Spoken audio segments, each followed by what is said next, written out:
இங்க ஒருத்தன் இந்த பொண்ணோட கேப் எடுத்து வச்சுன்னு பிரச்சனை பண்றான்.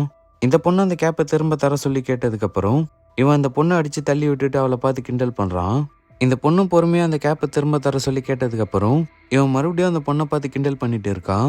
அந்த பொண்ணு கோவத்துல இவனை போட்டு அடிச்சுட்டு அந்த கேப்பை எடுத்துன்னு போறா. அதுக்கப்புறம் ஸ்கூல்ல இருந்து இவங்க 2 பேரோட பேரண்ட்ஸ்க்குமே ஃபோன் பண்ணி வர சொல்றாங்க. இந்த பொண்ணோட அப்பாவும் ஸ்கூலுக்கு வந்து பார்க்கும்போது இந்த பையனுக்கு ட்ரீட்மெண்ட் பண்ணிட்டு இருக்காங்க. இவரும் அதை தாண்டி உள்ள வந்ததுக்கு அப்புறம் இந்த பையனோட அம்மா அப்பாவும் அந்த பிரின்சிபல் ரூம்ல பேசிட்டு இருக்காங்க. அங்கிருந்த ஒரு சைக்காட்டிஸ்டும் இவர்கிட்ட வந்து நீங்க தான் பொண்ணோட அப்பாவுன்னு சொல்லி இவர்கிட்ட கேட்கறாங்க. அதுக்கு இவரும் ஆமான்னு சொல்லிட்டு என்னாச்சுன்னு சொல்லி கேட்கிறாரு. அவளுக்கு ஒன்றும் ஆகல, கிளாஸ் ரூம்ல தான் உட்காந்துட்டு இருக்கான்னு சொல்லி இவரை கூட்டிட்டு போறாங்க.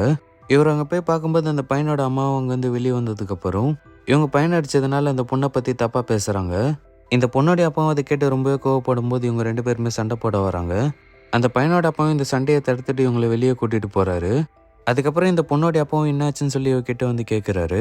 இந்த பொண்ணு எல்லா விஷயத்தையும் சொல்லிடுறா. இந்த சைக்காட்டிஸ்டும் அந்த பையன் தான் தப்பு பண்ணியிருக்கான், இவன் மேலே எந்த தப்பும் இல்லைன்னு சொல்லிடுறாங்க. அதுக்கப்புறம் இவரும் அந்த பொண்ணை கூட்டிட்டு அங்கேருந்து கிளம்பி போறாரு.